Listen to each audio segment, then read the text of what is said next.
The broadcast is now starting. All attendees are in listen-only mode.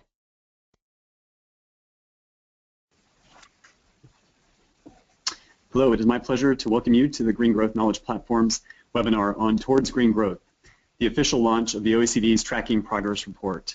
My name is Benjamin Simmons, and I manage the Green Growth Knowledge Platform office based in Geneva, Switzerland. The GGKP was first founded in 2012 by the World Bank, the OECD, the Global Green Growth Institute, and the United Nations Environment Program, and has since expanded to a global partnership of 40 leading international organizations and think tanks. These partners share a common belief that mobilizing a green economy transition requires that policymakers, practitioners, and experts have cutting-edge knowledge and data to support their efforts. With this mandate in mind, the GGKP focuses on two main sets of activities. The first is to identify, gather, and share green growth knowledge and data with a growing community of practice. And the second is to work with our partner institutions to identify and address key gaps in knowledge and data to support a green economy transition. As part of these activities, the GGKP is hosting a series of webinars on green growth topics this year, thanks to the generous financial support from Germany's GIZ and the Swiss government. We are quite excited to be hosting this webinar, the third in our series, which marks the launch of the OECD's new report on Towards Green Growth Tracking Progress. Before introducing our moderator for today's event, I would just like to highlight a few logistical issues. First, we strongly encourage participants to raise questions to the speakers throughout the session. This can be done in the questions box, which is part of your webinar management dashboard on the right-hand side of your screen. The questions will be submitted to our technical staff, who will then repost them for all the participants. We will be circulating a survey after the webinar concludes, and I would encourage you to respond, as this provides us valuable feedback as we work to improve our events. Finally, if you have any technical issues with the webinar, please email us at contact@ggkp.org. I will just repeat that again. That's contact@ggkp.org. Now, we are quite fortunate to have Carlo Carraro as the moderator for today's event. Carlo will be well known to many of you. He is a professor of environmental economics and econometrics at Ca' Foscari University of Venice, where he served as president from 2009 to 2014. He was also elected vice chair of the Intergovernmental Panel on Climate Change Working Group 3. He is director of the Climate Change and Sustainable Development Program at FEAM and director of the International Center for Climate Governance. Finally, and certainly most importantly from the standpoint of GGKP, Carlo serves alongside Alice Codio as the co-chair of the GGKP Advisory Committee. So, Carlo, without further delay, it is now my great pleasure to turn the virtual podium over to you. Hi, Ben, and hi everyone attending this web seminar. About 100 participants are welcome and expected to join shortly. It's quite an important seminar today, and we are as you know, expecting a very nice presentation for several reasons. First of all, because the new report from OECD is going to be presented. It's a new report on Towards Green Growth. But the idea of this report is really to tracking progress. The green strategy, the green growth strategy OECD was launched about 4 years ago. After 4 years, this report tries to assess what progress has been made, what kind of new outcomes and new concrete results have been achieved. So this seminar is going to be quite useful, not just for academics and professors, but mostly for civil servants, practitioners, policymakers, and those who are working on green growth, on the implementation of green growth strategies in several governments and institutions worldwide. So I believe that your participation, the participation of all those who are now joining the webinar, is very important. I'm looking forward to receiving your questions. Before that, we'll have a short introduction by Catherine Mann, OECD Chief Economist, and then we'll move to the presentation of the report by Nathalie Giraud, who is the head of division of the Environmental Performance and Information Division Environment Directorate at the OECD. So this is the established and sound component of our webinar, and then there will be discussion. Discussion will be introduced by Kevin Rama, who is the director of the Quantum Global Research Lab, and then open to questions from all participants.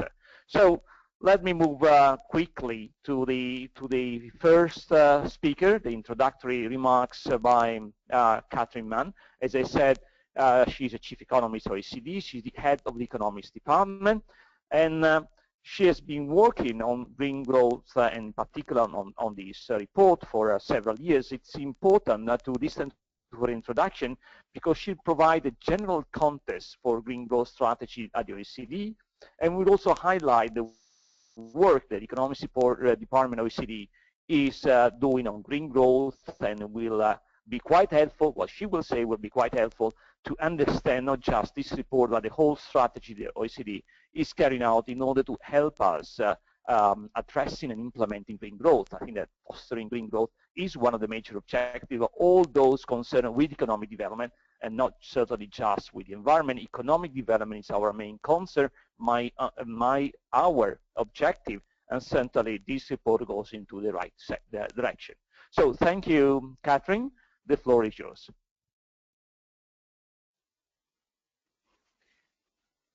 Great. Well, thank you very much for the opportunity to give the overview for this great report. We've got our examples here. I'm sure that you've seen them online, and we have a couple of hard copies if somebody really wants a hard copy.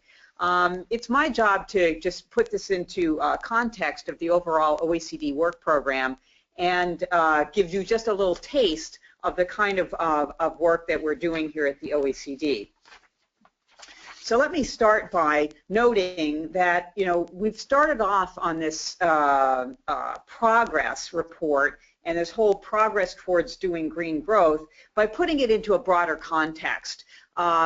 Green growth is part of an overall triad of productivity on the one hand, inclusiveness on the other, and green at the third. These are three that have to be worked together in order to get to the objective of a sustainable climate.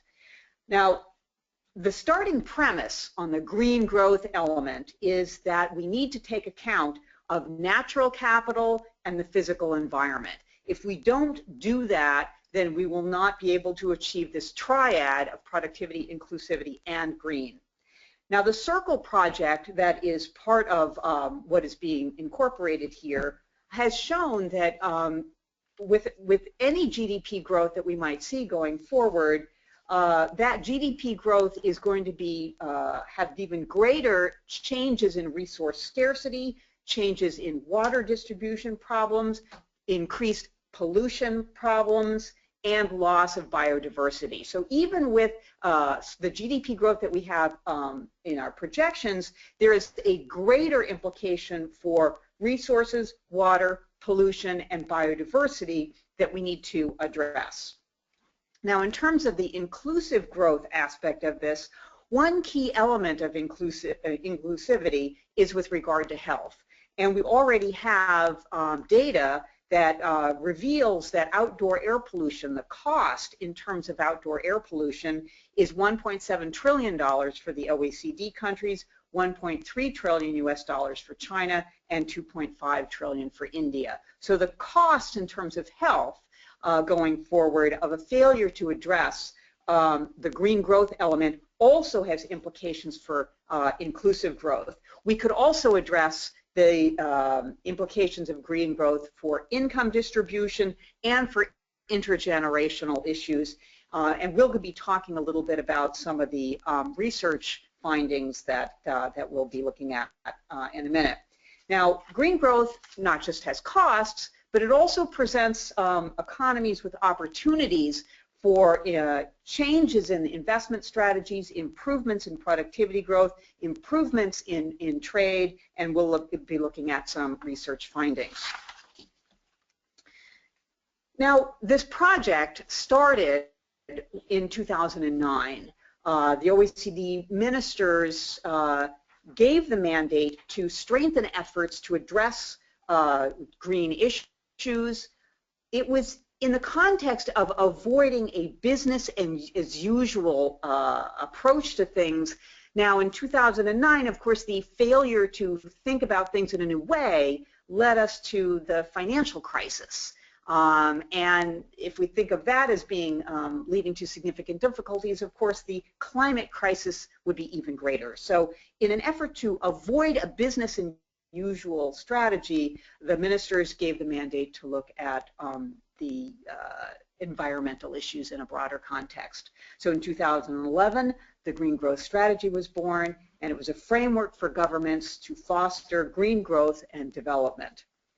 Now, step one of this is to align growth and environmental objectives, not just align them, but to embed the issue of green growth into the core economic policies that countries put into place.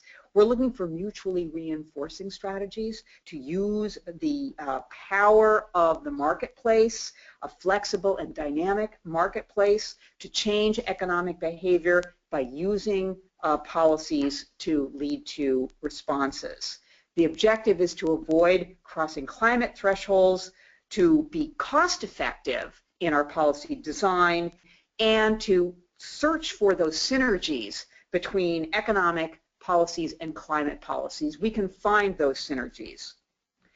Not surprisingly, when we talk about so much economics and so much tax policies and competition policies and the use of the market mechanism, it's not surprising that we want to have ministers of finance and ministries of economies deeply involved in this embedding of climate policies and green policies and environmental objectives into the economic policy strategy of economies. So my role as the chief economist is whom I talk to finance ministers and economic ministers all the time. It's my job to oversee this embedding of green objectives into the policy objectives more generally. So I'd like to show now some examples of the kind of research that's being done at the OECD to give you a flavor of the in-depth information that we now are bringing to bear on our questions about what are the relationships between economic opportunities and trade-offs and synergies when we try to embed the concept of green growth. So this example gives us a clue as to the answer to one of those questions that many country policymakers have. The question is, do stringent environmental policies impact growth? And the supposition in many cases is that it is, that there's a negative relationship between productivity growth and environmental policies. There are two panels here, one that looks at industry level data and another that looks at firm level data, so on the left and then on the right. And we can decompose industries and firms into different types of high pollution intensity and high productivity, which are the left bars of each group, and then low pollution intensity and low productivity industries or firms on the right-hand side. And what you can see out of this exercise is that there are distributional consequences of environmental policies, but if we take them as a whole, that the relationship is to get firms to up their game, to improve productivity growth, and to invest in order to embody the more stringent environmental policies included in the policy set. Now, another question that comes up often is there a relationship between firm entry and competition? So in other words, if you have environmentally stringent policies, do you have to complement that with some restrictions on firm entry and exit to sort of keep those environmentally more stringent standards embodied in your firms? Now again, here we have both two different data strategies, one from the World Economic Forum on the left, and using the environmental policy stringency proxy, which is something that has been calculated here within the OECD. And in either case, what you can see is that there's very little relationship between environmental stringency, which is on the vertical axis, and restricting entry and competition, which is on the horizontal axis. We can see that the two sets of indicators give us are very complementary. They give us similar indications for the same countries. That's what's in the boxes. But the other thing that we can take away from this these set of research findings is that countries can increase their environmental stringency without having to have burdensome entry, exit, and competition. So getting up into the left-hand upper quadrant is where we like to go, and you can see that countries and companies both exist in that upper left-hand quadrant, which is environmental stringency, but a less burdensome, more highly competitive environment. Now, a third question that comes up in many cases is, are environmental policies negative when it comes to international competitiveness? And more costly? Does it make firms uncompetitive so that they can't compete in the global marketplace? And here is the results that show that there's a positive relationship between environmental stringency and ability to export environmental products. So what environmental stringency does in an economy is create an environment in which firms can develop the capacity to become global players in the creation of environmentally high environmental standards with regard to goods, and importantly environmental services, remediation, adaptation services, and that this creates an environment where they can be competitive on the global scale. So our second step, taking that research as a backdrop, our second step is to put this all together in terms of the OECD's green growth strategy.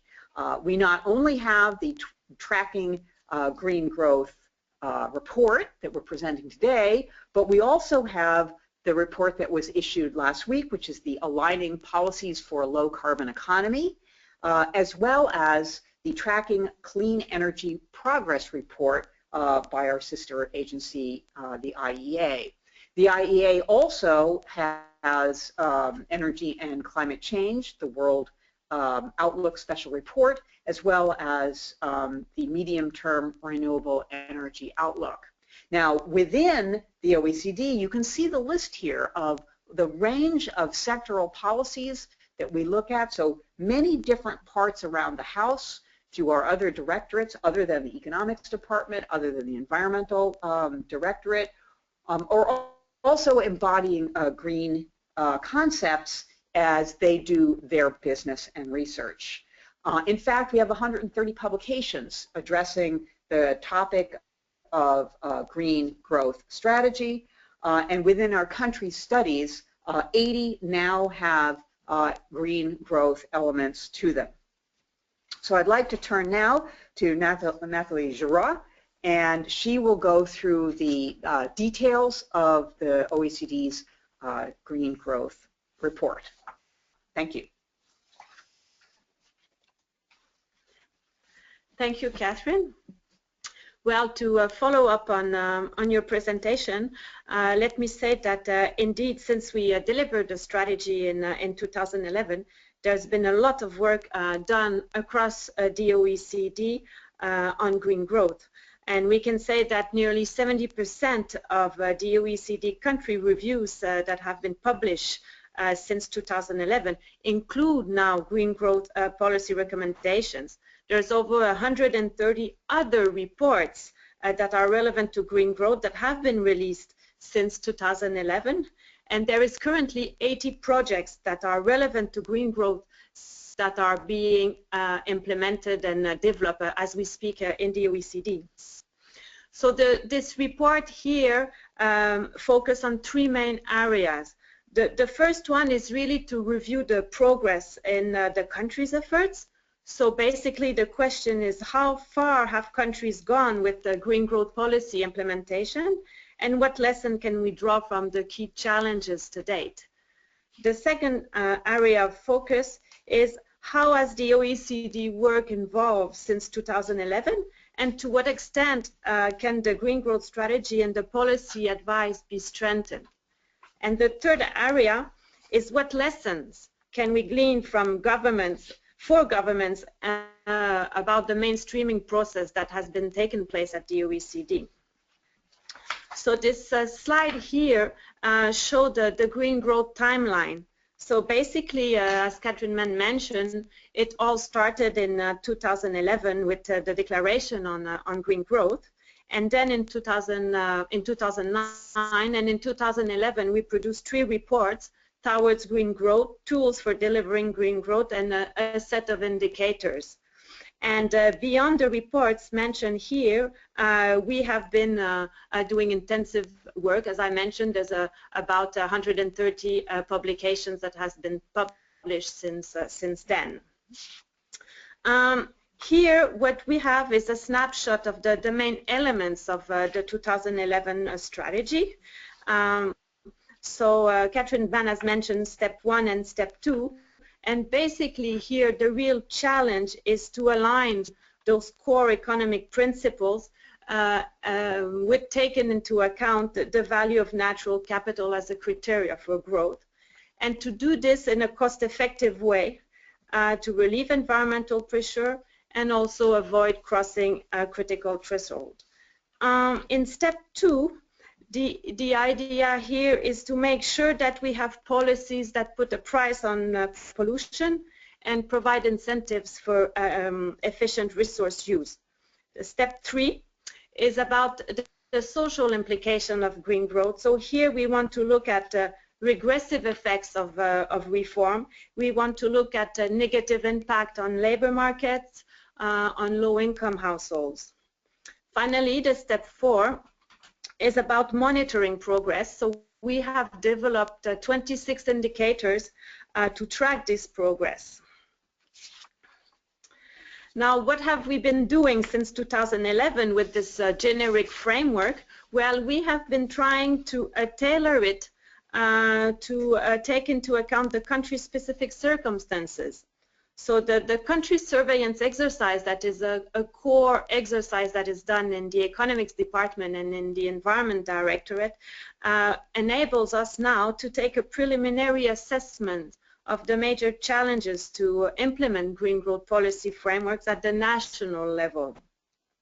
So what we have on this slide here is the top 8 challenges that were identified when we reviewed the 310 green growth recommendations made in the 115 publications that were produced since 2011. So what do we come up with here? Well, basically, as you would expect, there's much more efforts that are needed to integrate environmental priorities into economic agendas. Of course, countries have taken steps towards green growth. Some have started to price pollution, some have started to provide incentive for efficient resource use, monitor progress with the indicators, but there's much more effort that needs to be done. The second key message here is that public trust is really central for reform, and government really must realize this. There's a lot of countries that have environmentally related taxes, but direct pricing mechanisms like carbon pricing are proving very hard to implement. We need greater emphasis on political challenges associated with reform. We need more active pursuit of regulatory policies when direct pricing mechanism is difficult and challenging. And of course, we need greater focus on distributional issues. Here again, the questions of different levels of income across households, the questions of labor market impact is something that is really important and has not been addressed enough. And then the third overview of the country experience that we can gather so far is that there's large scope to address policy misalignment. Fossil fuel subsidies, structure and level of taxes on energies that are not aligned, the idea that the diesel is taxed less than gasoline, misalignment across policy sectors. There's much more that needs to be done to align sectoral policies. Now on this slide here, what you see is the treatment of the green growth issues that are very different across the review. So we illustrate here how frequently various green growth issues are treated across the 115 country reviews.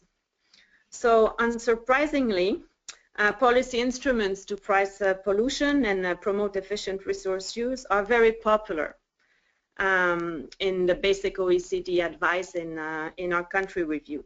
So the most commonly addressed issues are environmentally related taxes, carbon pricing mechanisms, green technology subsidies, and regulation providing incentives for green growth.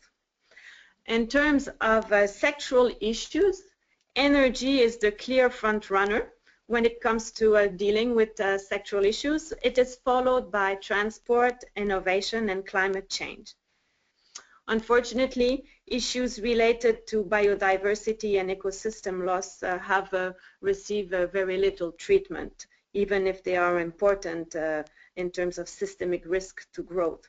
Agriculture and waste management also receive relatively little attention in our review.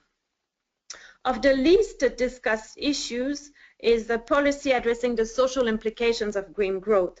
Again, this has not been on the high side in our focus, and then there's only 19 reviews that have discussed the labor market impact. This is unfortunate. In terms of using green growth indicators for economic and environmental policy analysis here, we have made a little exercise, and what we see here is that the green growth indicators are referenced over 450 times across the 115 reports that we reviewed. Mostly, of course, in environmental performance reviews and in economic surveys. So the most common and popular indicator is the share of renewables in energy supply. The second most popular one is environmentally related taxation. And the third one is the health impacts of environmental degradation and related costs. Now, some of the least reference indicators include the production of environmental goods and services, water productivity, or environmentally adjusted multi-factor productivity. Of course, green growth indicators, their use depend on their availability and their comparability, and also on their capacity to be effectively understood and applied. Now, turning to the lessons from the mainstreaming that took place here at the OECD, the main conclusion is that it has been uneven across the organization. 100% of the environmental performance review include green growth recommendations. 80% of economic surveys do. 30% of investment policy reviews, and 0% in innovation reviews. So what can we learn from this rapid rate of integration in the economic survey? Well, there's a few messages that I would like to share with you here. The first one is that high-level strategic direction matters. Of course, with the chief economist formally engaged in the green growth mainstreaming, she is sharing oversight with the environment director. This is really a top help to strengthen the oversight across green growth and across the whole directorate's system at the OECD. The second message here is that formalizing institutional structures for mainstreaming is also important. And indeed, the economics department has a formal mechanism. As green growth is an organization-wide priority that is reflected in the institutional structure, the economics department took the full opportunity there to integrate this mechanism. And then the third point is the dedication of resources. Even if they are small, they make a huge difference to the relevant directorates. And indeed, the economics department has done some dedicated fund allocated for 2 researchers in this area. So what are the next steps here? What kind of lessons can we learn from this mainstreaming setting in the OECD? Well, maybe government can take OECD experience as an example and see with their own institution what kind of tools and what kind of insights they can gain from what we have done here. Now, the next slide I want to show you is what the green growth strategy in 2015 could look like based on the research and the analysis that we conducted. So we think that 5 adjustments could be made to the 2011 framework. Well, the first one, I think that really we need a better understanding of the longer-term complementarities and the trade-offs between economic and environmental goals. How does environmental regulation impact economic growth?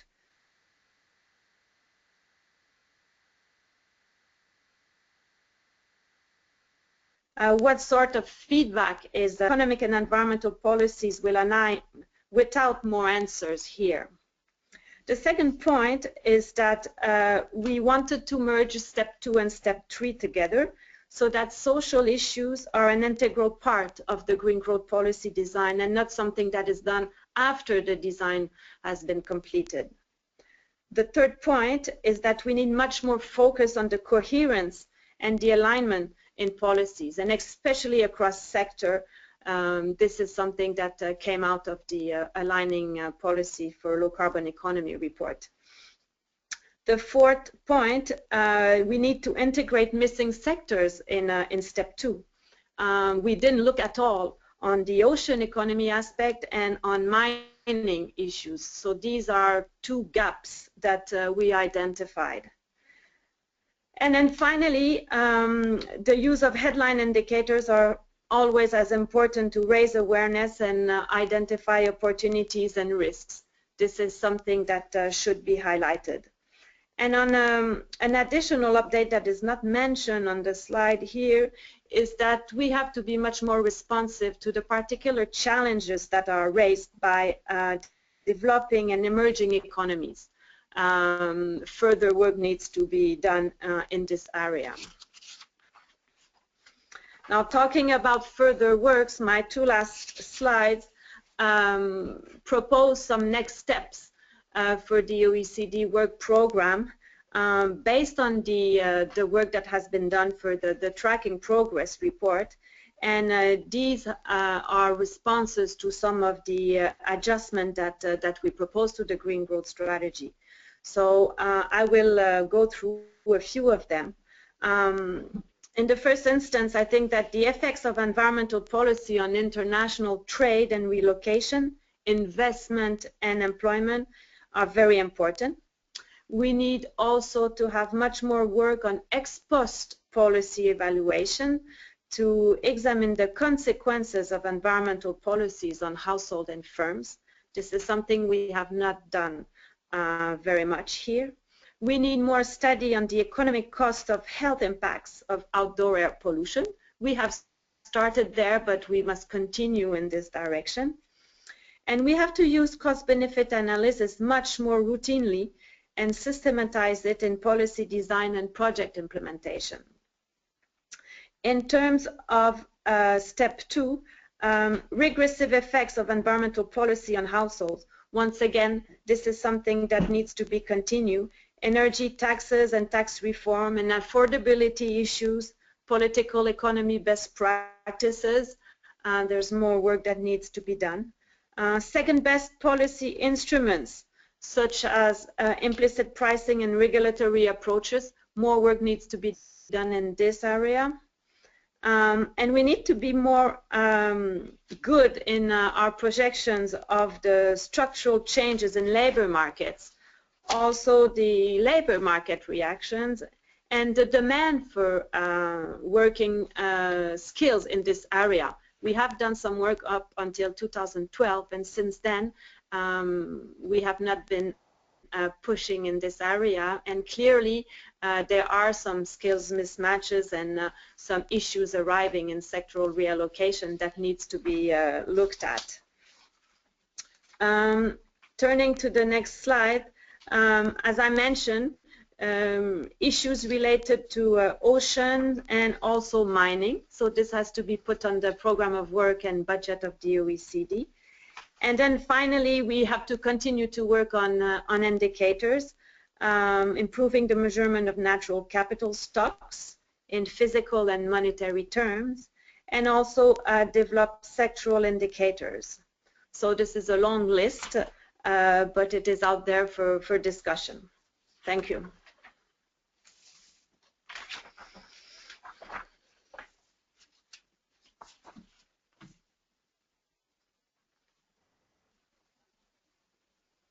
It's a very nice introduction, and we will open the floor for many discussions and questions later. Let's first introduce our first discussant, Dr. Kevin Rama, who is the Director of Quantum Global Research Lab, and he has been involved with IPCC. He's now in the advisory board of GGKP, so we are working together on several fields, but mostly he has been also the Executive Director of the African Technology Policy Studies Network and the first president of the African Society for Ecological Economics. So his impressions and assessments of this report on tracking progress on green growth will be quite useful, in particular giving a perspective which is not the one from developed countries, but also from developing countries, in particular from African countries. Kevin, the floor is yours. Thank you very much. It's a pleasure to discuss this report and to also see how far the OECD and the OECD countries has gone in trying to implement and mainstream green growth in its development strategies. First, let me go back to the original definition of green growth by the OECD, which is fostering economic growth and development while ensuring natural assets continue to provide the resources and environmental services vital to human well-being. I do this because this definition and also from this report reflects very well on the aspects which I believe and also was picked by the presenter Natalie that needs more work, which is the inclusiveness of growth. And from a developing country perspective, this is very critical for us in terms of looking at the social and also economic and environmental impacts of greening growth as we proceed in this process. I'm impressed to see the progress that has been made by the OECD countries, but seeing that there are more areas of work that needs to really be done in order to move this agenda forward. And for me, there's transformative change that is required in the basic model of growth, the fundamental principles. But we seem to continue to be looking at attempts to internalize externalities, which is bringing us closer in terms of mainstreaming environmental issues into economic growth principles, but that is excluding the social and distributional impacts, as is exemplified in the fact that in all the reports, only 19 of them have made any attempt to try and review what is happening with the social impacts of growth, greening growth. And this leads to what I call the paradoxes within this whole agenda of greening growth. One is the risks of growth, focusing on growing the economy, continue even though progress has been made. And that brings me to, can we find ways of using this, driving this agenda forward in order to mainstream transformative changes in how we grow our economies, focusing on quality instead of the quantity in terms of the numbers that we use to measure growth in terms of GDP. We also realize that productivity growth remains a central focus, but we all know also that productivity growth comes with externalities. And how to fully mainstream those externalities remain a challenge, as you can see from this report. But from the developing country perspective, two key issues that I'd like to point out. One is the issue of inclusiveness and measuring the impacts of greening on social and economic progress by the developing and emerging countries. And we can see this from the fact that countries continue, there continue to be misalignments in policies. While we are pushing forward for greening growth, countries continue to spend huge amounts of money, over $640 billion, on environmentally harmful subsidies. And more and more of this will continue to be spent by the developing countries and emerging countries as they seek to push forward the objective function of growing GDP. So I would like to see in the next strategy of the OECD how to try and begin to mainstream the shift towards the quality of growth, which has started by being mainstream in this report, but to focus more on the distributional and social and environmental impacts of goods, much more than has been done currently. But having said that, I see a lot of progress has been made and a lot of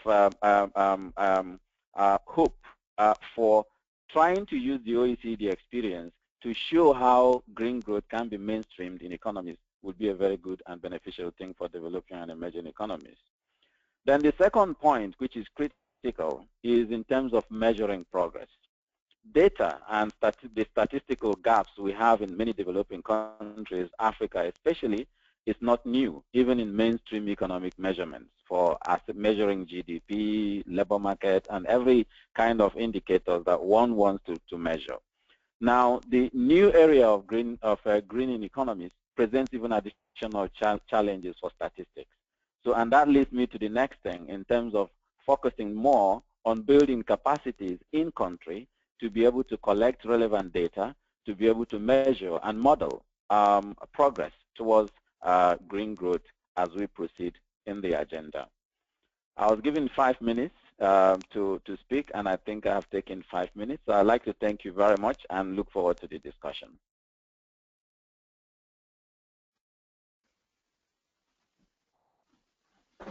And I believe that some of your comments are quite important for the OECD, and probably Catherine and Natalie want to reply shortly to Kevin's comments before moving into the discussion with the audience. Who would like to start? Catherine, would you like to start replying to Kevin? I very much appreciate those comments, and what I can say is that we are trying very hard to move our eyes towards the inclusive aspect of the green growth agenda. And as you may know, we have a overall structure for inclusive growth that embodies not just the health element, but also the environmental element, and then the sort of the distributional element. So all three of those are underneath the umbrella of inclusive growth, so that we can not just talk about how big the pie is, but how it was cooked and how it's distributed, not just for this generation, but going forward. So we have a lot of work being done in this area. Now, there is a challenge in a couple of dimensions. One is it's fair to say that distribution is something that different countries weight differently depending on their social underpinnings. And so in some sense, GDP is an established concept. That got addressed back in the 1930s. And so what we need to be thinking about is how do we take distribution questions in particular and map them into what countries see as most important for their own societies going forward. And that's, has a political element to it that I think is something that we have to be very sensitive to and to address. We look at it that, for example, in our measures of the multidimensional living standards and the Better Life Index. And there are a number of different areas where this how to weight distributional consequences in societal measures of quality of growth is something that we're addressing. But with certainly when we look at the numbers in our economic surveys of the numbers that have not yet embodied green, for one hand, and then even fewer on the distributional with regard to the labor market implications.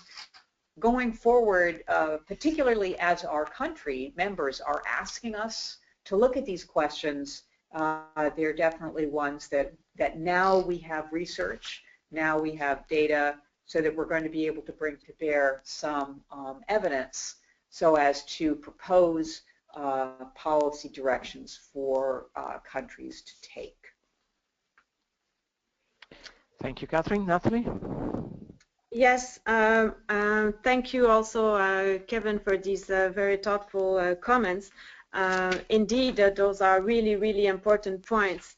What I would like actually to mention is that this is not new at the OECD. We have been aware of this gap in our work, and we have been trying to develop a program where we would work between different directorates with different skills. So, for instance, we need employment policy analysts, we need a social policy analyst, we need tax experts, we need, of course, the economists there, and the environmental policy analysts to work together and see how we can get closer to the granularity that is needed to look at income decile distributions, to look at micro simulation at the firm level, at the household level, to be able to measure and have some estimates of the potential regressivity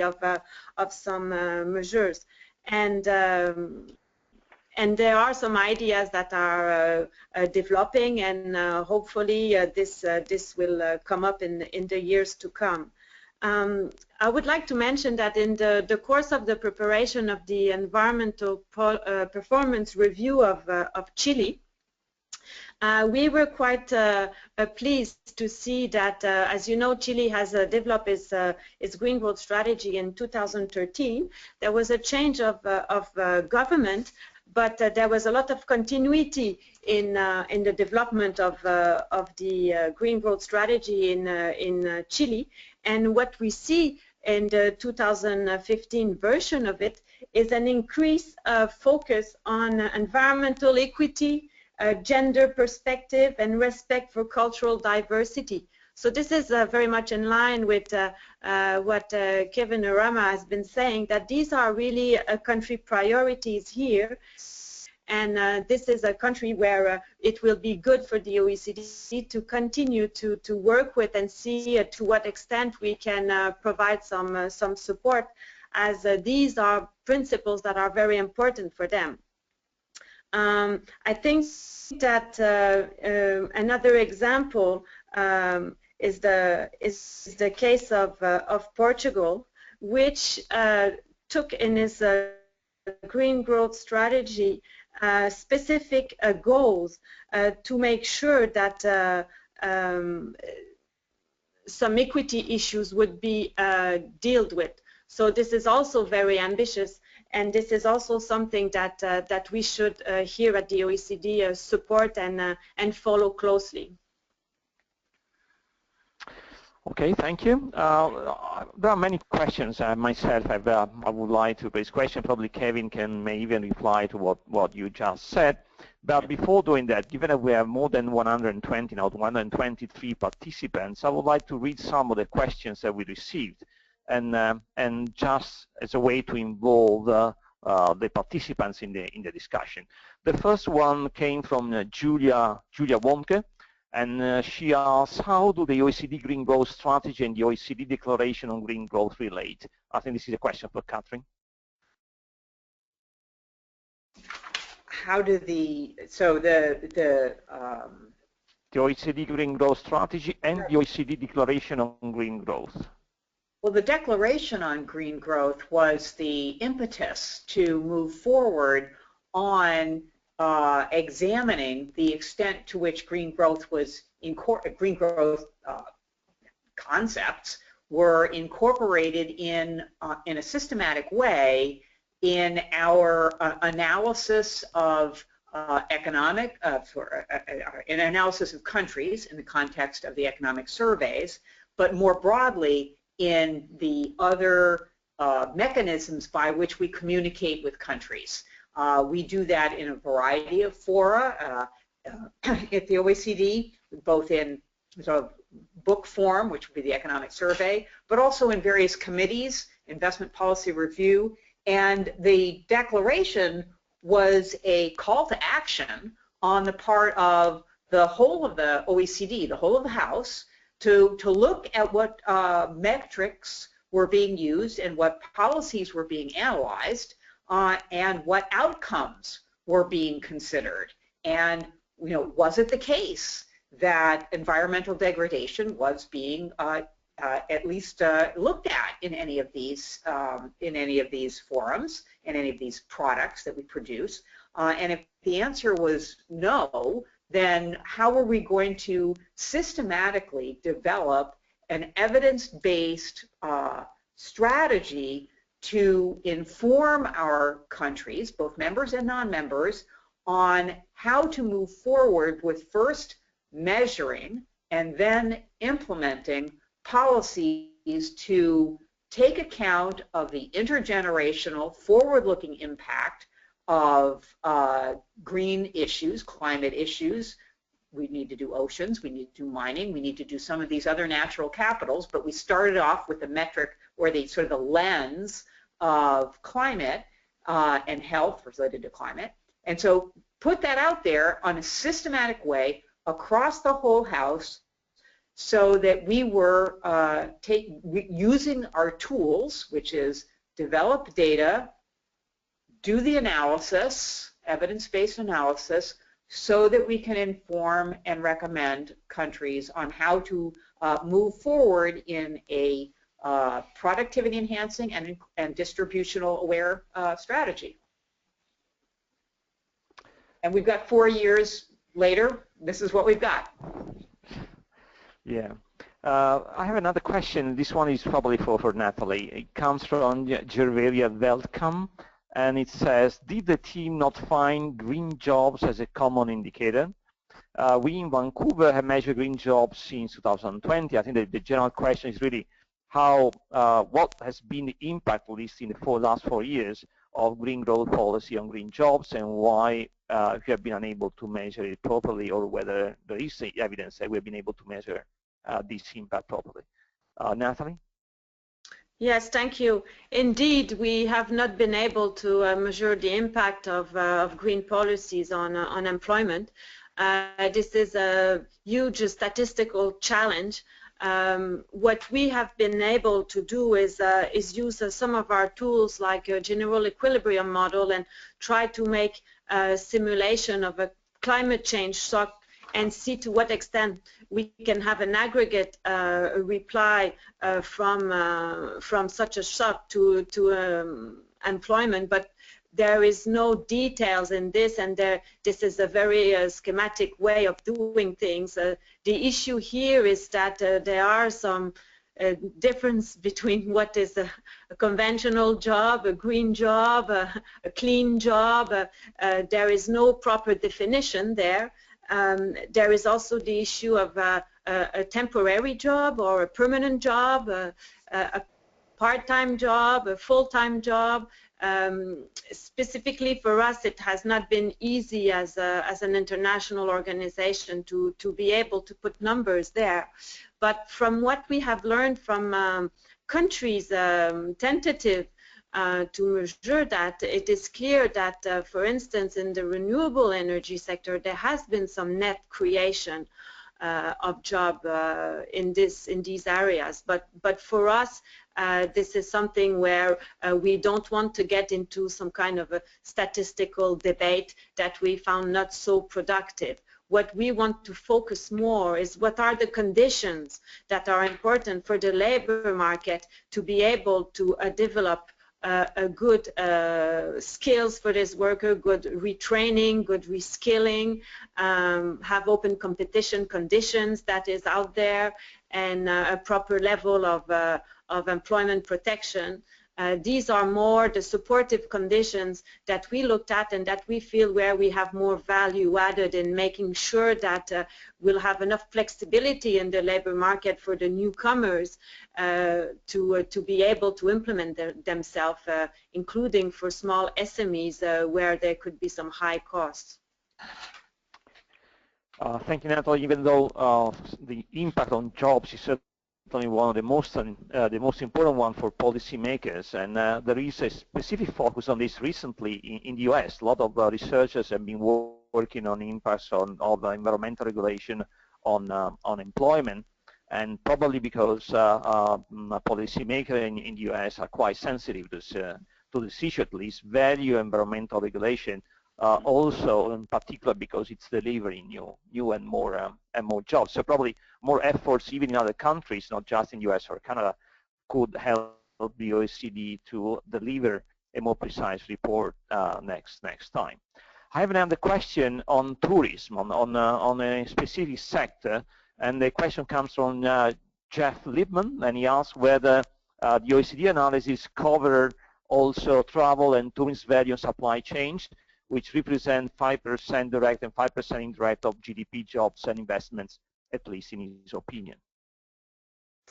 Well, the tourism sector is more and more important, and this is something that is looked at in some of the environmental performance review. But as such, in the green growth strategy, this is a sector where we have not invested as much energy as we should have been. And actually at the OECD, there is a tourism committee that is looking at the sustainable tourism policies, and they have done some work which we should be taken into account as we move forward. This is a point well taken. Thank you. And I have a question also on ocean, in particular on ocean acidification. You mentioned at the end that this is something that you want to develop at the OECD. Can you say something more on ocean acidification and tipping points? I can't. Can you?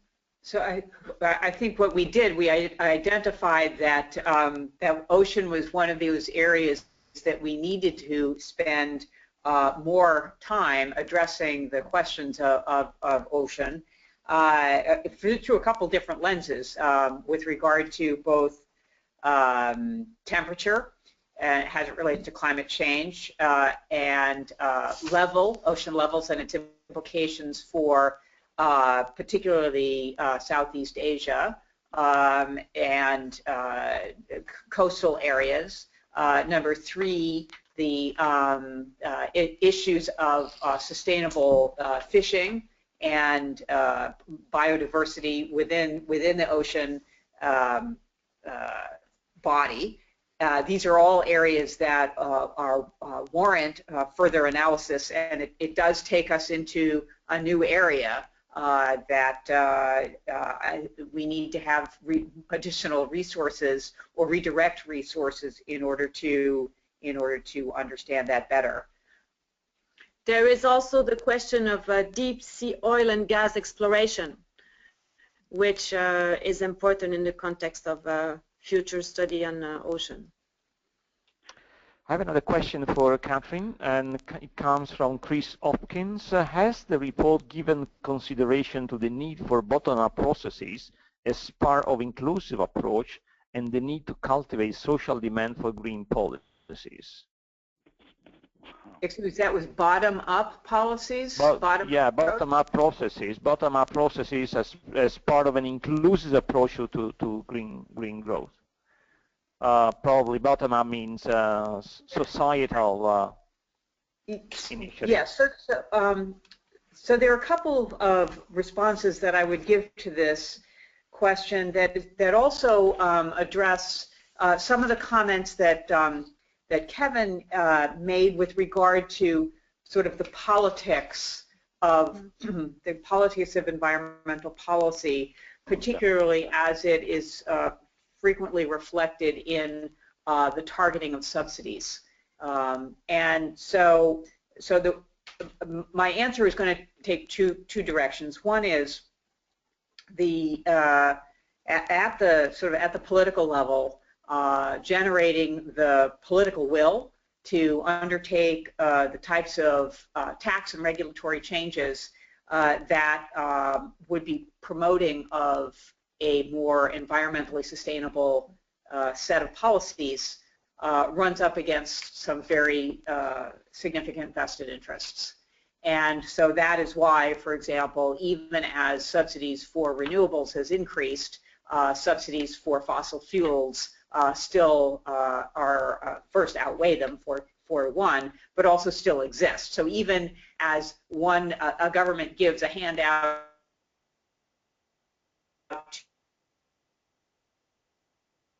to renewables in order to complete the modalities, it also gives 4 times the handout to the fossil fuel producers because of vested interests. So addressing that political difficulty is a very big problem.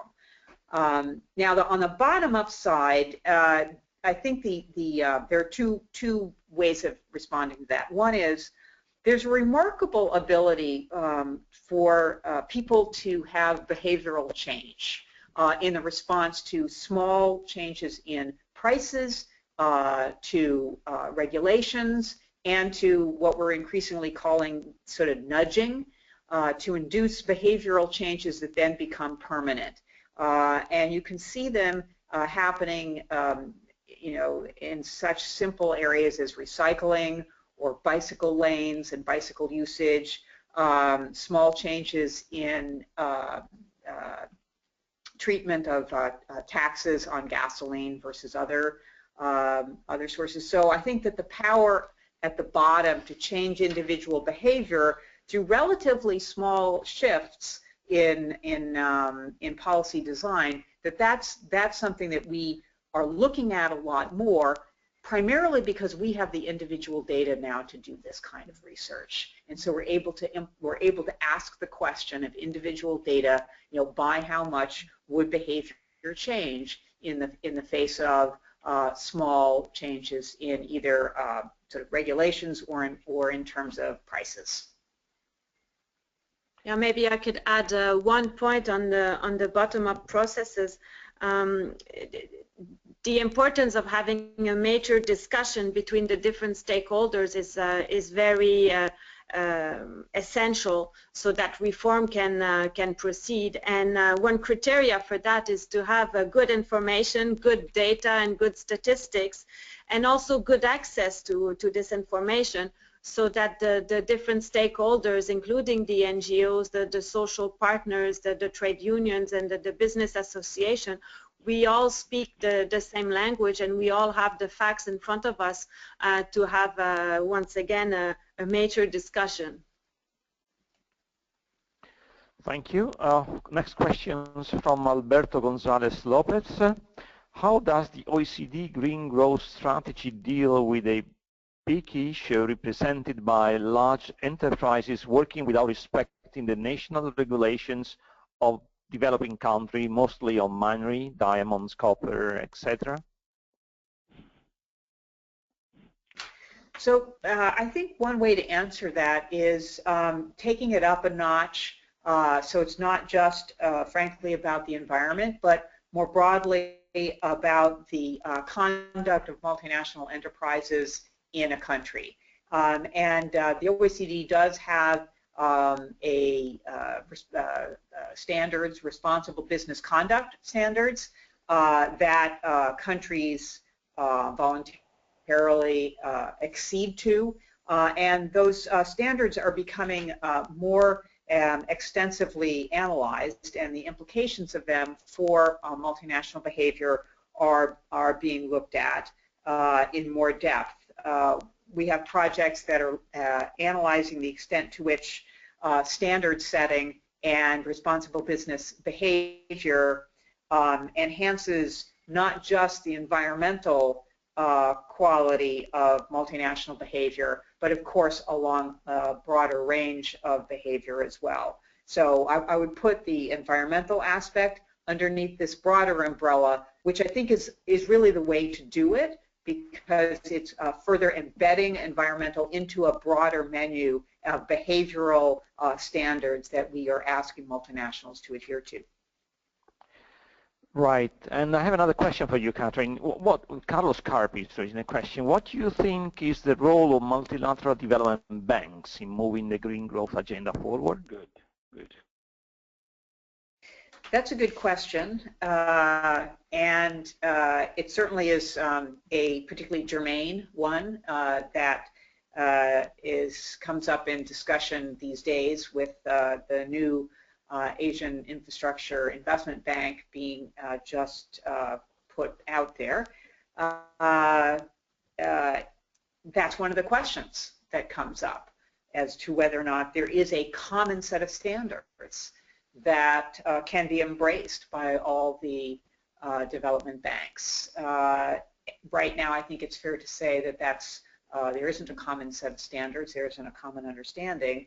One possible role that the OECD can play using its evidence-based analysis is to create the foundation for understanding how multilateral development banks can effectively band together so as to promote a set of policies that so that countries don't engage in forum shopping, which is a natural kind of thing to do. And so if there's a common set of standards, which is based on the evidence, again, our objective is to create the evidence from the research so as to determine a strategy that is in the interests of the countries going forward. Next question from Maria Teresa Pisani. What are the actions the OECD suggests for countries taking or addressing possible negative impacts of green policies on the labor market? It's coming back to the previous question, but now the question is about what countries could implement measures to offset possible negative impacts on the labor market. There's a very deep and rich research program that the OECD is engaged in. Economics Department, in conjunction with the Employment, Labor, and Social Affairs Directorate and the Education Directorate, principally those three, but with others in other parts of the House as well, to look at a broad range of ways in which policymakers can put together packages of policy reforms and policy changes in degree of competition in the marketplace, flexibility and retraining in labor markets, and also with regard to financial structure.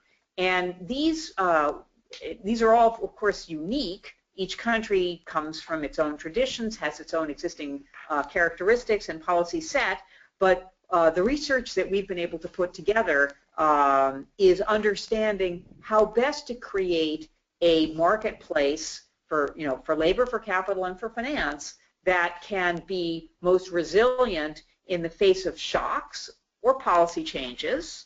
And a change in environmental stringency, for example, would be one of those policy changes. And so we can run that through our analysis and say, well, under these kinds of conditions, with this particular industry structure that you currently have, with these labor market institutions that are already in your country, what would be the best strategy for your country? It's unique to each country because each country has its own unique characteristics going into making some changes on the environmental side. Thank you, Catherine. Martin Hilmy, what are, according to you, the main indicators to measure green growth at the field level, for example, to assess the greening of food value chains? It's another broad question, right? Yeah. Food value chains.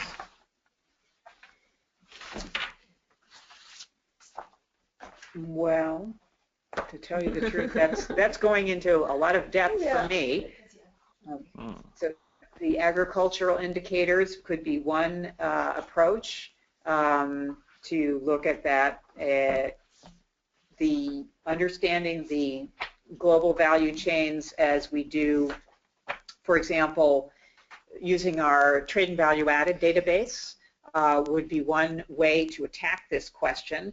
It would allow the trade and value added database, which does incorporate the details in the agricultural space, would allow us to understand the extent to which the value is created from imports relative to value created in the domestic economy, and then whether or not that stays in the domestic economy or gets exported. So that the TIVA database at least allows us to disentangle the value chain for agriculture and allows us to get at, you know, which policy, which country, so to speak, which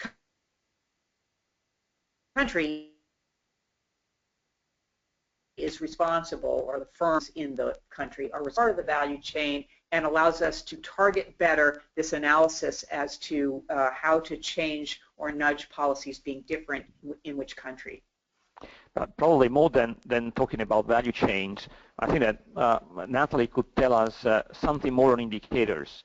Which kind of indicators have been used, at which kind of detail are indicators, OECD indicators, going to move to address impacts of green growth and the effectiveness of green growth in delivering positive outcomes. I think that was probably the main requests coming from the question.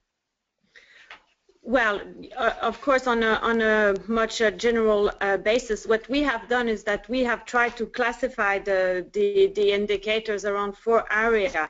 So the first one is trying to see the productivity of the resources of the economy. So what we have there is indicators of carbon and energy intensity, or productivity, if you want. We also have indicators of resource productivities, material resource productivity, water, and we are trying to develop a multi-factor productivity indicator for the green economy, but this is something that is still experimental.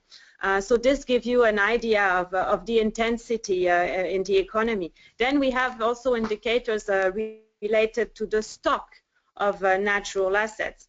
So we have indicators related to renewable stocks, like for water, for forest, for fish resources.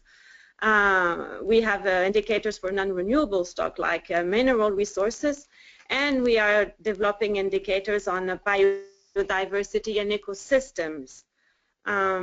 Then what is also important in the green growth dimension, and as Catherine mentioned, is the quality of life, the environmental dimension of the well-being behind that. And of course, we need to have indicators of environmental health and risks. So this is one aspect. The cost of air pollution on health is something that is extremely important. And then the fourth category is policy responses indicators. So this is indicators related to technology and innovation, the percentage of research and development spending, for instance, an indicator related to the size of the environmental goods and services sector, indicators related to skills and training, and once again, this is very challenging to develop. And then above these, what is important for each country is to characterize this within the socioeconomic context of each economy. And then, of course, the traditional indicators that we have, like labor markets, education, income, are also very useful to contextualize the situation. Productivity, trade, and of course, economic growth and the structure of the economy makes also a huge difference in the policy advice. I have another broad question, so be ready. It's from Stein van Hummelen, and it's quite an important one because it deals with ex post evaluation. A lot has been said lately about the importance of ex post evaluation. Why has there been a lack of ex post evaluation? What methodology are more adequate to evaluate impacts ex post? How can ex post evaluations on environmental policies be promoted, organized, and made sure that its findings are being shared and taken into account? So, what? Yeah, it's true that we have done very little ex post evaluation at the OECD. I think that it's also because it's a new topic in the area of green growth, and we don't have many years of observation behind us. But as we move forward, this will be necessary, and it is all the more necessary because we need to know what is the impact of for instance, a reform of taxation of the German electricity tax that is applied to the manufacturing sectors. What are the findings that are related to that? Has it been important on productivity of the industry or not? And what can be said? But we have to organize ourselves better. I think that it takes a lot of skills through different departments to do that, and we have put this on the list of things that are extremely significant for us, but so far we haven't done so much. I think there's also a challenge here, and that is when you're talking about ex post evaluation of a policy, there's a question of what outcome are you trying to measure? For example, if it is about a tax reform, and then there's an investment change on the part of firms, well, that's an important thing to know. But if the outcome that we really care about is whether or not there's a reduction in, say, some kind of effluent, if it's a liquid or air pollution, then that's what we want to. Then that's actually what we want to have happen. And because many of these environmental outcomes are nationwide or cross borders, then it's very challenging to figure out whether or not the outcome that you ultimately want to achieve, which is with regard to some green outcome, is or is not being met by the particular policy that you might have implemented. Thank you. Kevin, I had the impression you wanted to make a short comment. We still have many questions, so just a comment. Okay. Yeah, it's an important time to come in. I wanted to make a comment regarding the distributional impacts, and also this ties into these ex post evaluation discussion. The experience is that most environmental policies may lead to positive environmental change within the boundaries of the countries that implement the policies, but then only ship the burden to next to the borders. I'm talking about environmental rucksack. So how have you tried to capture these or address these in the assessment of progress that you've done at this stage?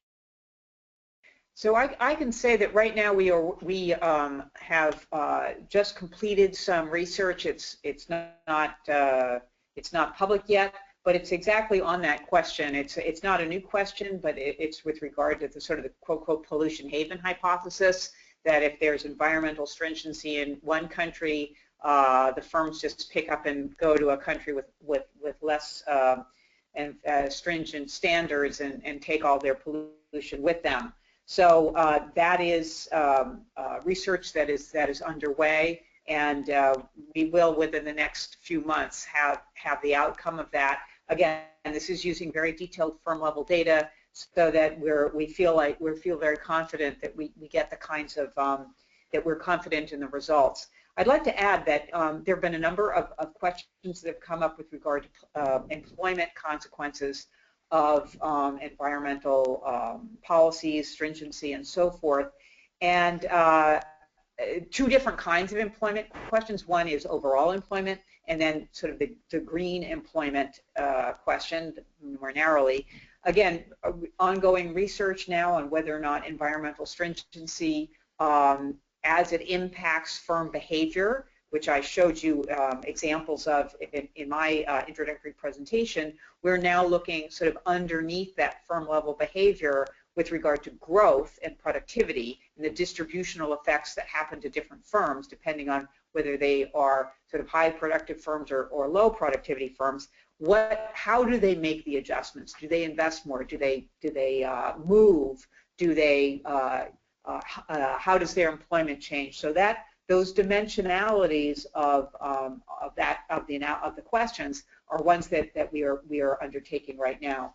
On the sort of the green jobs, I think that's the challenge with a green job. I think is the definition, and I just was sort of making notes to myself here. Is that, you know, what's the difference between a software engineer who works on windmill technology and a software engineer who works on fracking technology? I mean, they're both software engineers getting down to and those are occupations. They're both in the energy sector. So the granularity that we need to really get at what is a green job is very, very deep down into the data. Not that we can't do it, but in many respects what we would like to be able to do is do cross-country analysis, and the number of countries where we would have the granularity of data to get at this is just really, really limited. Okay, Kevin, sorry, but I have another question coming from Rafa Sanchez on employment and jobs. And the question is quite challenging. What is, in your opinion, the most effective policy to induce a huge employment growth in a green growth strategy? So is the objective here green growth or jobs? Or both? Both. I mean, you are running a green growth strategy and you want to induce employment growth. The example is countries like Greece or similar exiting a crisis period with high debts. So what would you do to have a large impact on employment?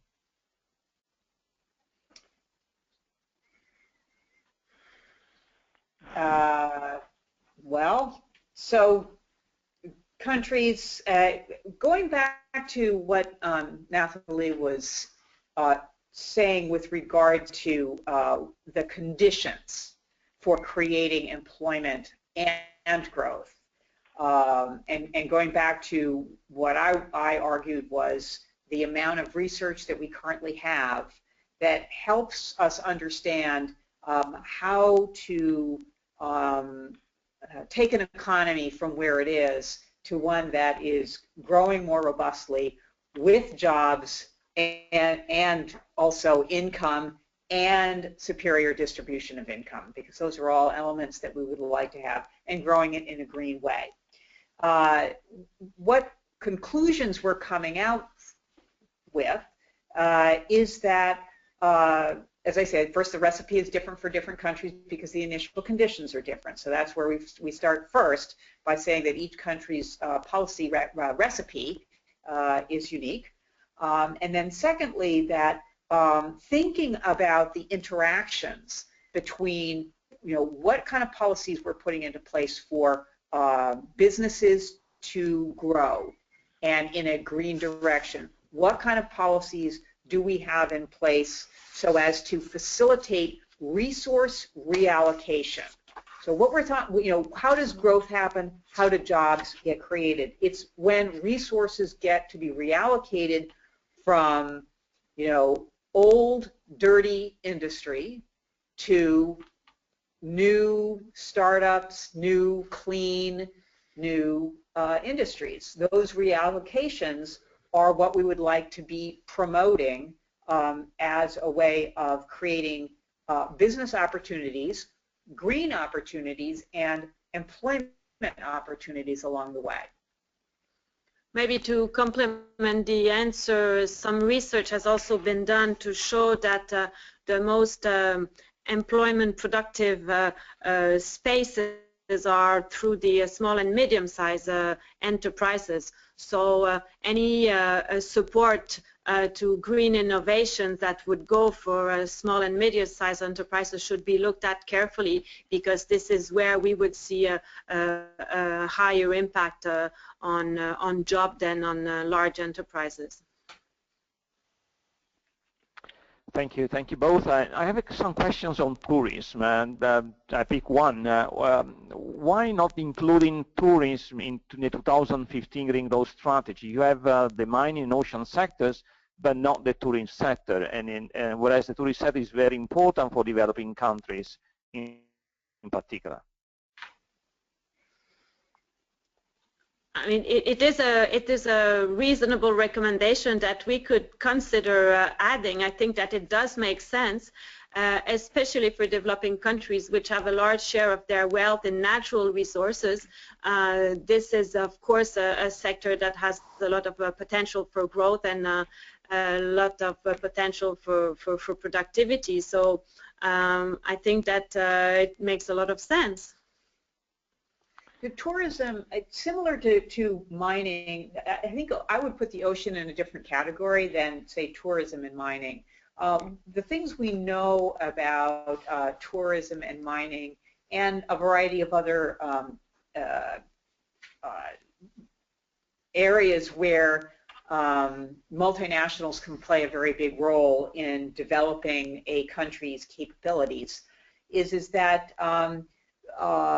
the effectiveness of the relationship between a multinational and the domestic economy with regard to job creation, with regard to appreciation of moving forward in a environmentally sensitive way, and with regard to creating employment and domestic linkages is forward and backward linkages are key. You know, the most productive tourism, the most environmentally respectful tourism is ones where you get the local individuals and firms engaged to protect the resource that is the foundation for their existence as a business or as an individual. And so that comes when there's strong linkages between a multinational, which might come in with expertise and with money, and that's a good thing, but you need to have the linkages to the domestic economy in order to reap the fruit of having the engagement. And I think that's as true for tourism as it is for mining, which is two ends of the spectrum, really. Thank you. Last question from the audience. We still have more than 100 participants. Until 2 minutes ago, there were 120. So the seminar was quite interesting. But I would read just one last question, then I'll ask Kevin a final comment. Probably have a question myself, and then we will conclude. The question is from Mario Iannotti.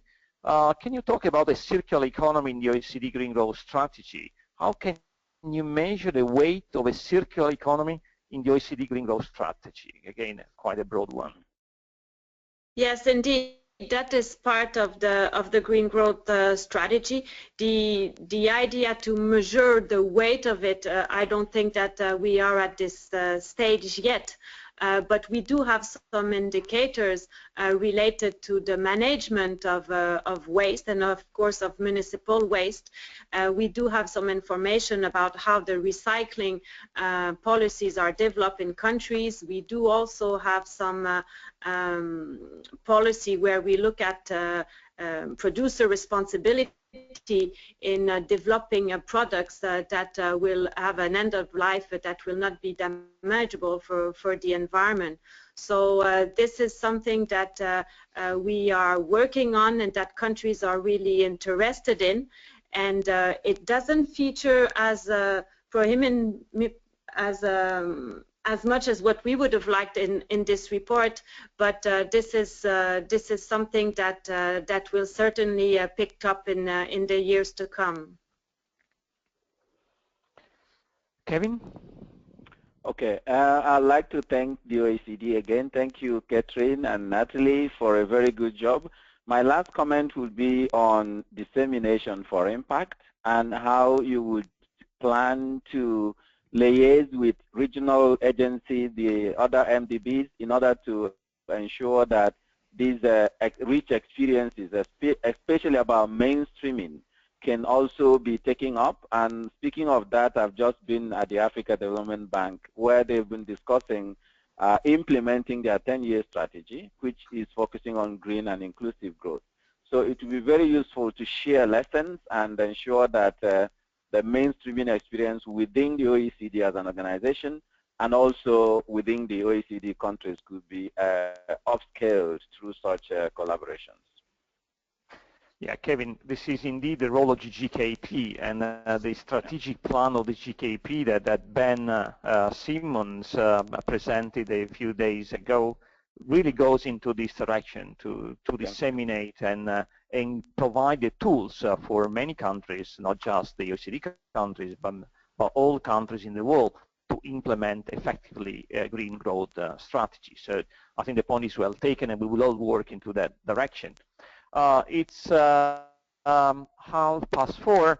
Just a final comment for the audience. The OECD report is on tracking progress. What's your assessment on progress? From 1 to 10, what is the progress achieved by OECD countries on green growth? So, you know, I was 10 years a professor, and I joined the OECD last October. I think it's always hard to give a grade, because there's always complaints from students. So I think it's sometimes better to just to argue that there's always room for progress, that we have embraced we have taken on the mantle and the mandate that was given to us in 2009. The amount of work that has been done, and the mainstreaming and embedding of green growth into our psyche, into our whole of the house analysis. You see the evidence of it in the report 4 years later. I can tell you that in the economic outlook that will be in November, we have a special chapter on climate, which will embody at least some of these elements, sort of in a near-term sense of how far along the path are we to the types of policy changes that need to be put into place in order to put us on a sustainable climate path. So when I say that we've done a lot, but there's always more to do, and I think that's the best way to leave it. Okay, thank you, Catherine. Thank you, Natalie. I think it was a very interesting seminar. Thank you, Kevin, for the comments, and all participants who have attended, and still more than 100 participants are connected and listening to this web seminar. So enjoy the summer, and see you for next GGKP seminar. Thank you very much. Thank you. Thank Bye-bye. you so much. Bye. Bye. Bye-bye. Bye.